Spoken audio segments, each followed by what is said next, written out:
Hey everybody, it's your boys from Those with Good Taste. It's really, really good to see you. Really good. This is really good to see It's all really of you nice to guys. have you guys here today. We're loving every bit of this, and it's so good to be with all of you. Do you like fights? We like fights too. We like fights too. Hey, what is going on, everybody? It's your boys from For Those with Good Taste. I'm your boy Matt. That's Lenny over there. And thanks for joining us back at the channel. Like always, like, comment, subscribe. Hit subscribe several times. Let everybody else know. Hit Please. Subscribe. Please, sir, we'd like some more. Absolutely, little more, sir. Yeah. So, yeah. What's up, Lenny? How you doing, buddy? I'm great, man. It has been a wonderful weekend, and as always, things work really well when we try to do this. So I'm pumped. I feel like things just kind of come together. Yeah, it's almost art. We have a way about it, but. Let's jump right into it. Yeah, man. We have a lot of combat sports to get into. Our favorite thing, some people's favorite thing. Yeah, if you're tuning into today's episode, it's going to be very combat sport heavy. Centric, some would say. Ooh, I should have said that. So let's start here, Matt. Let's start on something you're quite fond of. Our boy, you and me's boy, Vasyl Lomachenko. Oh, good old Vasyl. I know. So it's something we love, but it's kind of a somber start to today's episode. Yeah, if anything, I think that was the only downer for this weekend for me, because I felt pretty good coming out of the weekend, but that one little cliff note, Vasyl Lomachenko, the world's pound for pound best in boxing up until this point, took his second loss of his career, and really the first big loss since he's been on the scene, to one. I was gonna ask you this. Was it Lopez? Was that it is Lopez? Name? Yep. Was that so? I watched the fight. I watched most of it. I was kind of doing other stuff, but I caught the first couple rounds. Very I watched. Late start time. Yeah. I thought it was supposed to originally leading into the weekend. I had heard the UFC had moved forward to go before Lomachenko, but I thought that was going to time up to be kind of like their main event went on and then boxing's main event went on. It was like no, there's a whole card in between that. You and me both, brother. So I tune in just in time for the main event. I watched the first few rounds. I'm disappointed because I just love the style of Lomachenko. It's not like I follow him like religiously or anything like that, but I really enjoy watching him fight. And he's kind of just getting beat up, and he turns it around somewhere in there. But I guess my question to you is was this a thought that this would happen, or was this supposed to be a toss-up? This has always been a concern, at least from boxing fans and boxing pundit point of view, with the jumping up in weight classes. Vasyl Lomachenko has been he's been the featherweight champion, he's been the junior lightweight champion, and that's kind of where he's made his name. He moves up to lightweight, and he's been doing that for a couple of fights. And in his last couple of fights, you've probably heard around that they're not his greatest outings or his greatest performances. Coming into this fight with Teofimo Lopez, shout out to Puerto Rico, he had everything, the perfect combination of skills to be a severe problem for Lomachenko. He had power, he had speed, and up until this point, nobody really knew that he had this, but he had a significant amount of composure being able to do it on the big stage. So that is definitely something I noticed, is those first few rounds, for an outsider like myself, a novice in the sport of boxing, I know the big names, and I've watched Lomachenko fight, and I know how talented this guy is. And I'll get into what my thoughts are on his performance and watching him, and maybe you can tell me if I was right or wrong. But on the side of his opponent, I looked and I just saw a guy who his confidence grew, and he didn't seem like a person who was too big. The moment was too big for him. Yeah. And even as that fight progresses, and I think Lomachenko comes on from about the fifth or sixth round till the end. And again, we'll get into him, but like I think that it showed a lot about Lopez, that he was able to keep that strategy and that pace, and he did slow down at times, but he did look good through the whole 12. Yeah, I did hear it a bit in the commentary, and it's why I don't really like listening to commentary during boxing fights, is you hear them keep saying things like, he's showing composure beyond his years, things that he hasn't been able to show in other fights. They were almost always setting it up that like the other shoe was going to drop. Exactly. And that's where it's hard for me, the novice, who is like, Lomachenko's the man. Like, He's really good. When you have these commentators that keep telling me like, you're in round 3 and this dude's he's thoroughly won the first 3 rounds in my eyes, right? At that point, I'm watching it and I'm like, okay, so is this guy just like fighting way above his head right now? Should I expect a knockout in round 6? Like that's something that like Deontay Wilder or somebody could, like you see these guys who are supposed to be the top of boxing who do lose for 8, quite 9 some time, rounds. sure. and then they catch it in the end. I was like, almost like, is that going to happen? Yeah, I think with the commentary, one, they don't do you any justice because it kind of seems like they're arguing the entire time. You have Timothy Bradley and Andre Ward on there, and Andre Ward, again, one of the pound for pound greatest. Yeah, great. Was able to kind of talk about how Vasyl Lomachenko likes to start slow.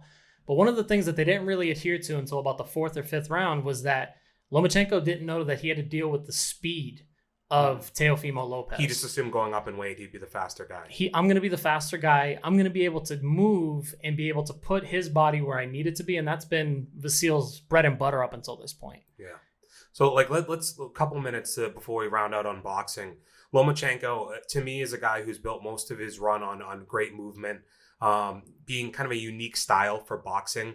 He's a guy a lot of MMA fighters reference as a person that they emulate because of how his style maybe blends a little bit more with the footwork that you see in that you would need in MMA, so to speak. Right? So that's where I've always thought he was beautiful, is his ability to move around the octagon and throw really unique combinations. It was a bummer. It's also a bummer to see some excuses from his coach afterward that he had a shoulder injury. He's already gone into surgery post that. What are your thoughts on both his performance, and do you think that is he going to get an immediate rematch? Do you think an immediate rematch goes differently? Should he stay down and wait? Like, what's the next step? I think an immediate rematch is almost guaranteed. Yeah. This wasn't just a champion versus champion fight. This was for the lineal, like, undisputed lightweight champion. No one has ever held all 4 belts, the WBC, WBA, WBO, and I think it's the fight or ring championship. No one's ever held all 4 titles at that division. Vasyl had 3. Teofimo brought in that 4th one, and Teofimo went home with all of them. So that's a huge fight, and that's where you're looking at things like how can we look at this fight and engage what Lomachenko was able to do? Lomachenko waited, I think, too late into the fight to adapt to the style that was up against him. Once he stopped being a counter fighter, I think it went a lot better for him. And that's where his trainer, his Papa Lomachenko, you can't make the excuses that you made, because as soon as you told him, we need to switch this, we need to turn this fight around, he was able to do it almost in an instant. So do you think the rematch will go any different? And this is really, like, we'll probably talk about this as it gets closer. And rematches aren't a bad thing, by the way. Like, this isn't a bad thing for Lomachenko's resume, I don't think. It's not great, but I don't think he's going to be any less big as far as a draw coming back from this loss. I think if anything, it helps, because a lot of people were afraid to take on Lomachenko at lightweight. And some of the people that did, they reaped the benefits because they had some pretty good showings up against him. If this goes to a rematch, which I think it will, I think it's going to help Lomachenko because he understands that he's got to come out the gate a little bit more aggressive. But Lopez was the better fighter in that fight. Yeah. So he's only going to get better. It'll be interesting. We'll see what happens. So moving on from that, something more that the both of us are a little bit more interested in was coming off a great UFC event this weekend where we got to see the Korean Zombie take an L at the hands of Brian T. City Ortega. I'll let you have your flowers, my friend. How do you feel about it? Let me have them because I'll take them. They're yours. Man, I just want to talk about what a great fight that was and how excited I was to see Brian Ortega come off of a long layoff, change camps, do a lot of the things that we thought would be concerning. At least I thought it would, and see him turn in a fantastic performance against someone who has been known as a perennial contender at that division. I think a really interesting thing that came out of this on the Ortega front is you hear a lot of people talk before fights. And we had referenced this last week after watching a couple interviews that he was talking about his camp and all these changes he had made and saying he'd never really had a camp before. And I've just heard this a million times. Recently, a person comes to my mind. It's like Johnny Walker. Yeah. He was telling us, like, I'm in Ireland now, SBG this, SBG that. I never had a camp, yada, yada, yada. And it didn't really show too much of a change in his game for me. So you get skeptical when you hear all these different ones. This is one of those instances where Brian Ortega was clearly telling us the truth. Yeah. And this man went and got himself a real camp. And now the striking that I think me and you both agree was pretty good for a guy who was a jiu-jitsu player, already had good hands, was a finisher, all of that. Now, like, there's a strategy to the game. And that was really impressive to me, was to see a plan that dictated out over 5 rounds of dominance. Because throughout his career, it has been a lot of lose the first 2, come back in the third, or come out early and dominate a person and finish or knock them out in the first round. But we haven't seen a complete performance like this. until now. And I think that's the most impressive part, coming off an L 2 years ago in a title fight, to be this form of yourself. And we'll get on into my opinion on the Korean Zombie. I know how you feel about that. And that's, I guess, the one downside to this is someone had to come out a loser. And you and I are both big fans of these guys. When you look at Brian Ortega's performance and you see him put in a performance unlike anything else he's ever done before, to your point, he was always that come from behind victory guy. I'm going to submit you. I'll use my striking to be able to kind of dictate where the fight's going to go. If you watched this fight, you would have thought this guy was a striker. You would have no idea that he was one of the best jiu-jitsu black belts in the game, in the industry. And it just felt good to see him do that. To see, that flush spinning back elbow that he lands. And he wanted it to be a walk-off because he's walking away like, oh, I just did that. But then he comes back. He doesn't gas himself out, and he puts in a fantastic performance. It just overall felt good to see. And again, against the caliber of opponent, 2-year layoff, you're facing a very, very tough guy. Puts you right back in line. Even Volkanovski was hitting Twitter. I wanted somebody to show me a great performance, and you did exactly that. He 100% earned a title shot. Let's talk about the spinning elbow, because we can probably agree that to both of us, this fight was very even until that spinning elbow happened. Maybe there was more volume from T-City, and he probably edges out that first round. But to me, Korean Zombie's strategy is forward pressure, and I thought some of that was working. It just wasn't landing yet. And in my mind, I was happy with where the fight was about 7 minutes in. I'm saying to myself, hey, we're not winning yet, but I can see this wearing over time and this starting to go in the Zombie's favor. You saw him landing shots. Yep. He was landing a lot of good punches. The problem being is the difference between this and the Korean Zombie's last knockout, loss rather, to Yair Rodriguez, is that happened in the very end of the 5th round. But it's the same thing. This is just concept. In the 2nd round, and we got to see 3 more rounds of it afterwards, is where his forward pressure is almost led by his head. Right? Zombie. He's just leaning over so heavy when he's coming after you. And they kept talking about he's so heavy on his front leg. He's so heavy on his front leg. And I think he puts himself that force right into those spinning punches and or elbows. Any spinning strikes, yes. Anything. And his head's not moving. Right. So you saw there's the video of Ortega practicing the spinning elbow right before the fight. And it's always nuts when you see the Jorge Masvidal practicing the knee, or Connor practicing the punch in the locker room. Yep. Yeah, it's always nuts when you see these guys that they pick up on tendencies. Because you can line it up perfectly to the strike that they land, and it's art. It's the minute details in sports that I think people who are sports fans like ourselves really appreciate. It's like in baseball. It's knowing a guy's tendency to swing on a breaking ball down an account. It's like those types of things where they've just watched so much tape that they can just pinpoint these little things. And he knew eventually in this fight, Zombie's going to press me, and his head's going to be here probably as he's doing it. I'm going to throw a fucking spinning elbow, and I'm going to knock him out. To your point, he thought it was going to be a walk-off. I still think it's a pretty competitive fight from that point. Yeah. And I think it sets itself up so nobody would ever say no to a rematch, because it wasn't it was one-sided in the sense that it's about as unanimous as I think you can get. And I think you want to clarify that, right? Yeah. Because we're talking about how well Brian Ortega did in this fight. It's not to down talk. Zombie's probably concussed from the 2nd round on, and it's not like he gets finished. In some of those ground scrambles, Ortega got him to the ground, and the guy showed just how resilient he is, how talented he is, and he managed to fight through it. There wasn't one moment where I felt like this fight was over. Yeah. Even after the big strike, you could see it coming on. Fantastic fight. How do you feel? Obviously, you have some heavy feelings here. How do you feel about the Zombie after this fight? Back to the drawing board, man. There's the 145 is a deep division. He's still not far off. Get him in there with somebody. Maybe the Zabit versus Yair winner. That's a good opportunity there, because I still think even though Zombie lost to Yair, he was winning that fight pretty handily. And furthermore, I still think he's a tier above those guys. So there's a benefit in either one of those, especially Zabit, rather. Yeah, I noticed you were getting those two mixed up. There's both two tough names, right?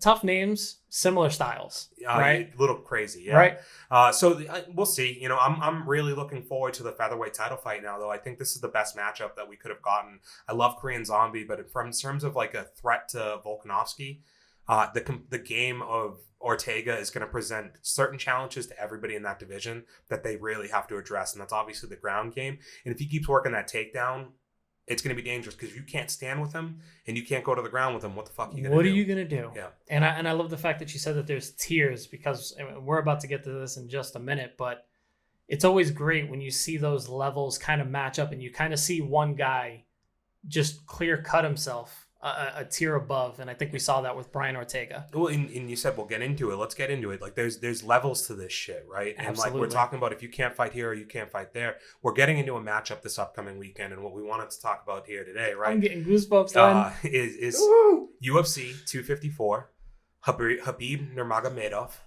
Khabib Nurmagomedov versus Justin Gaethje. Huge fight. The most dominant fighter maybe in MMA today. Would we agree, Khabib? Absolutely. With purpose, with reason. Him, Adesanya. That's probably like 1 and 2. Listen, say what you will. Khabib is, and we'll talk about it later, but 28-0, going for number 29. That's huge. That's pretty serious. Not a lot of people can make it that far. So let's start with his opponent, though, because let's give shine to that guy. Justin Gaethje is the best guy to come from outside of the UFC with a title, I think, ever. Correct me if I'm saying this in the moment, so if somebody knows something I don't, and I'll probably think of it as soon as I get off here, but I struggle to think of a better guy. I'll ask you this question. In the first 3 fights that he had in the UFC, did you see him on this trajectory?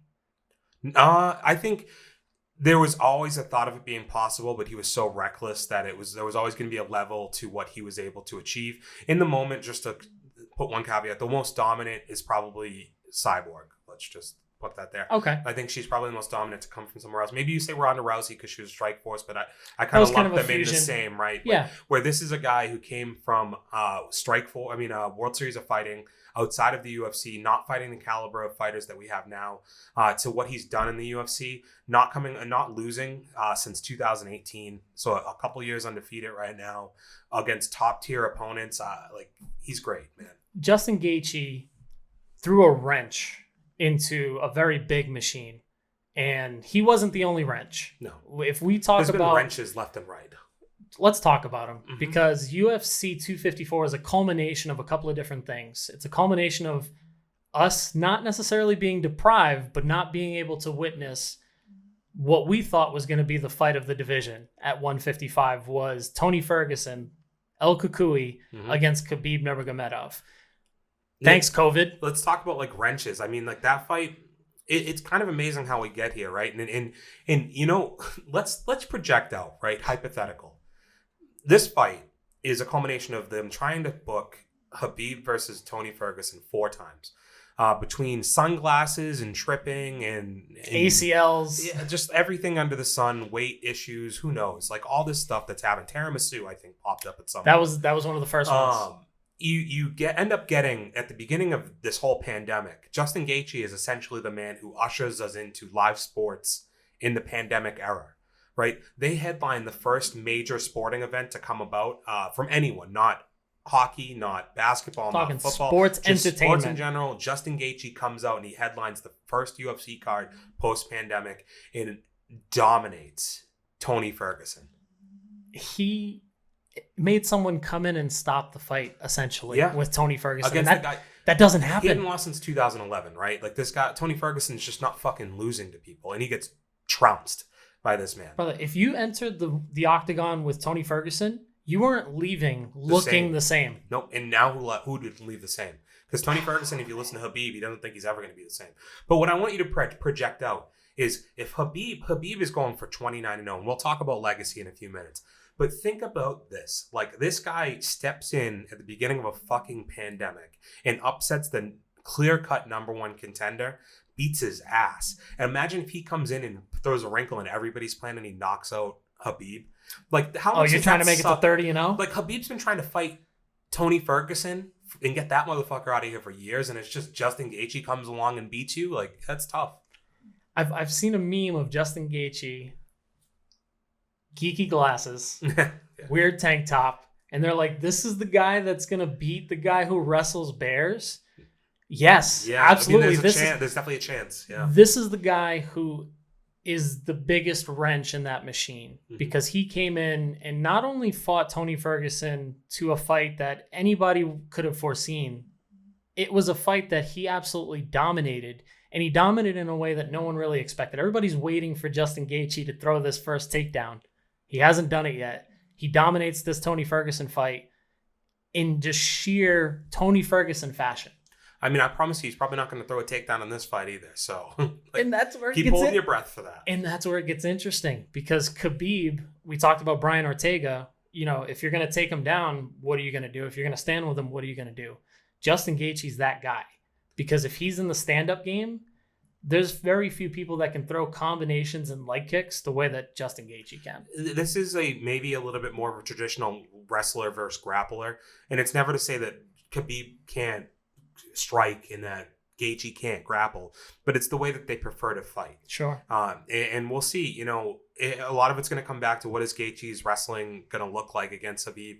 Every single person tells you you're not stopping Khabib at some point. Maybe in the middle of the cage you do, but if you get against the cage, he's going to take you down. Yeah. Which brings us to legacy, right? The one side of this is upset for Justin Gaethje, right? It's one side of it is throwing a wrench in the plan of the UFC and Khabib, Tony Ferguson, all of them, right? Just throwing a wrench in there. Conor McGregor, throw the wrench in it. The other side of this is Khabib has carved out a niche of his own in his career at this point. It's nuts to see this guy's like 4 years ago, what he looked like and where his trajectory was and then where he's at now. And a lot of that is thanks to the Conor McGregor feud. But he's going for 29-0. He's mentioned that he'd like to retire at 30-0. In a sport that we love, MMA, this isn't boxing. This is almost like Floyd going 50-0. Well, let's call it what it is. Boxing is a fluff sport in a sense that they give you 40 fights before you're ever really in the limelight. So you're 39-0, 40-0 by the time you get there. And then once you get thrown into these bigger fights, that's when you start taking your L's, where Khabib is... He's fought the upper echelon. Well, yes and no. So I do think some of his record is probably suspect. Like I think probably the first 15 fights on his MMA record are, I don't know. This is me hypothesizing. When he came into the UFC, I think he was 18 or 19-0. I just know that his past 11 fights, the UFC fights, right? Yeah. This is where I think it's similar to Floyd because what you're saying is essentially what I am saying in the sense that I know how good Khabib's UFC career has been to appreciate the 30-0 in a whole. Sure. Because you have to get to the UFC.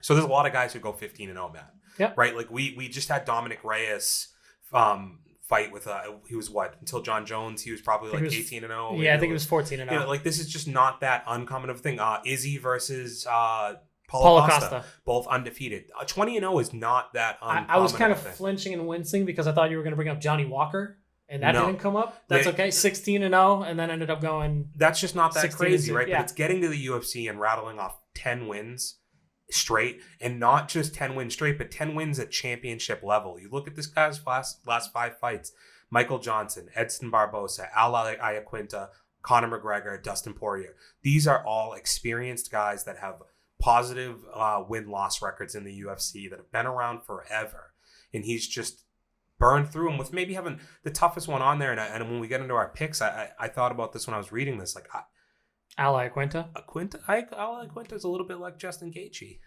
Justin Gaethje is a better version of Al Iaquinta? I'm not going to say and that, and Khabib only really struggled with Al Iaquinta, given it's a late notice fight. That's the caveat. That's the only caveat. He was not prepared for that style. But what's the difference in game plan for there? him?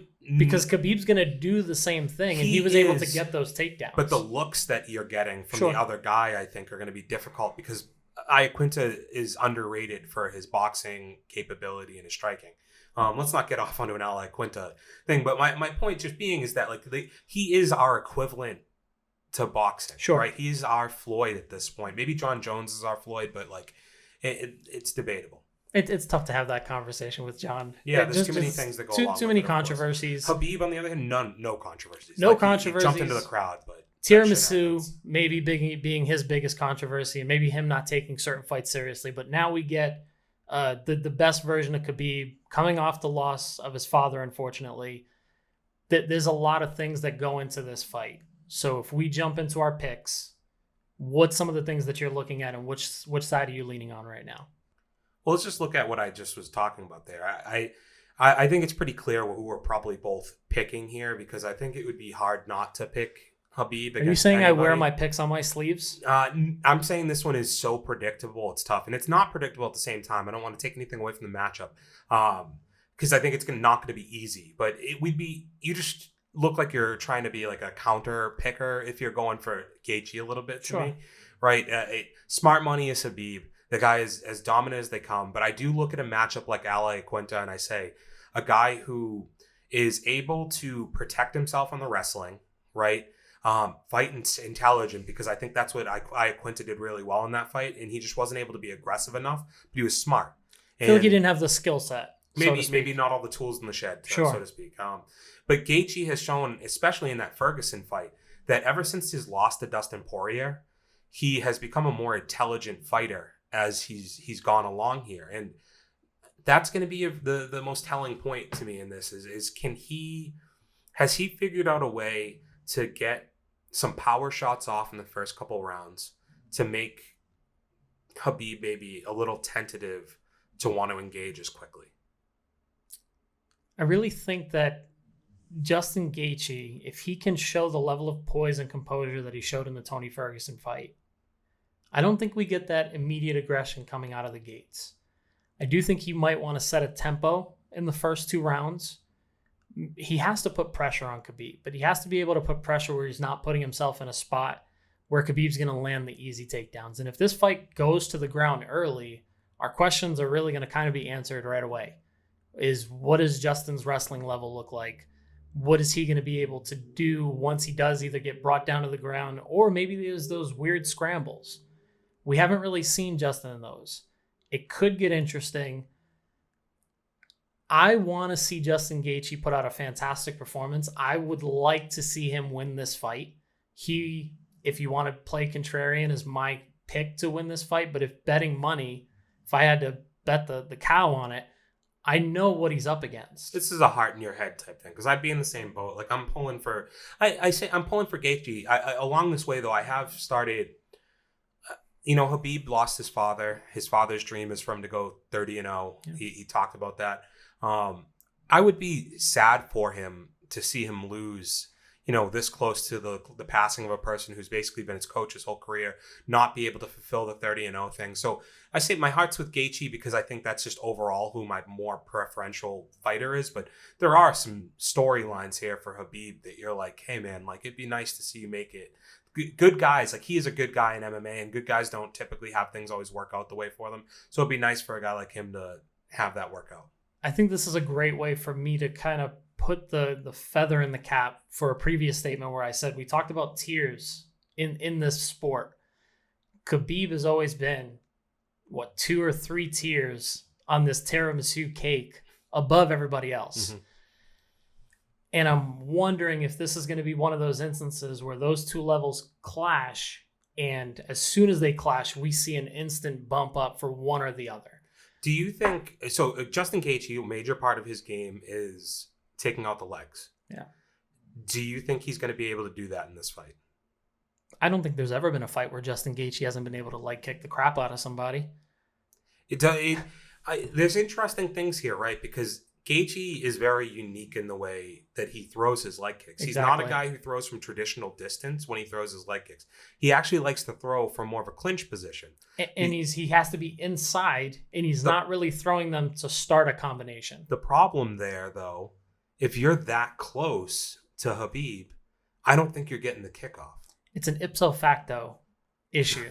Yeah. Because if you're that close to Khabib, you're in the range of him mauling you and taking you down or bringing you up against the cage.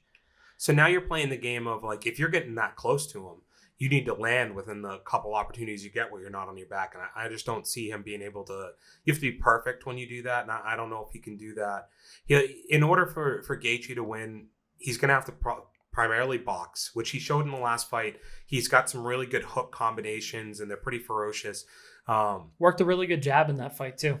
You're gonna have to stay on the. You're gonna have to play that game. I think is play defensive wrestling and outside strike, and I just don't know if he can keep that up for 5 rounds. So to your point, boxing or like putting my smart money on somebody, right? Like I would say Khabib is smart money here. Khabib is smart money. It's almost not to say easy money, but you the guy's 28-0 against upper echelon. What I would say is we can sit here and talk all day for what we think could happen. It really does come down to Justin's wrestling. Mm-hmm. I think that question's going to have to be answered in this fight. And if it's answered, maybe this is Justin's plan. Oh, you broke into my house, bitch? Okay, well, bow and arrow, you getting shot in the neck. Whatever it could be, he could be setting him up. I think we're in for a very interesting fight, and man, am I excited to catch it. Is it a decision or is it a finish? I don't think this... Oh, man. Do I...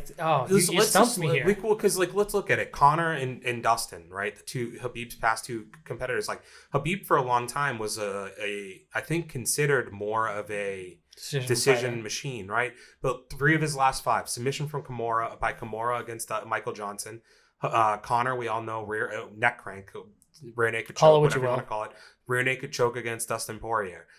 He brings guys into these later rounds, or Poirier, third round, not that far, and same with Michael Johnson. That was deep for DP. Well, so the thing is, he gets these guys to the gas out point, and I kind of am envisioning this going more like that. I could see late round submission Khabib. I don't want to. Once again, no, I understand. Everybody else hedges on this fucking show. I'm hedging on this fucking show. This is a tough one. I think it's our show. Yeah. We should be allowed to do what we want. Somebody's got to hold us fucking accountable, though. The fans, jump in the comment booth. Let us know how you feel about the hedging. Is it a photo booth or a comment booth? Jump in the booth. Yeah. Jump in the booth with the boys. Spit some facts, bro. Let's wrap it up.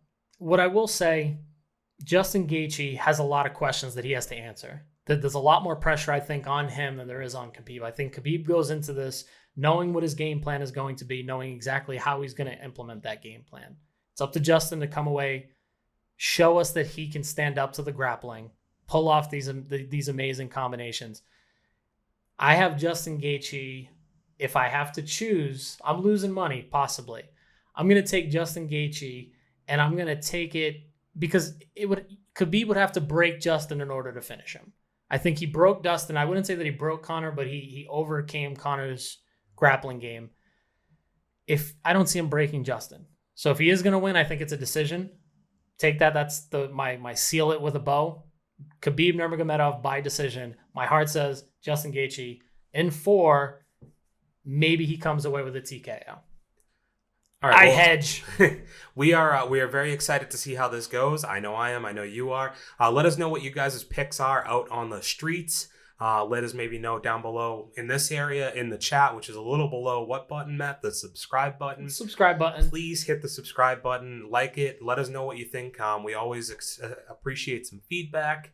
You can find us at Instagram at For Those With Good Taste, on Twitter at Good Taste Live. You got it, baby.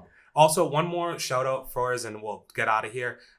We have an audio version of our FIFA 21 review up on our Spotify, Apple Podcasts, Google Podcasts, wherever you get your wherever podcasts audio is from. found. We will be coming out with a YouTube video at some point, but it's just been kind of a work in progress. You know how those things goes. But please check it out, and if you're not subscribed on those channels as well, please do.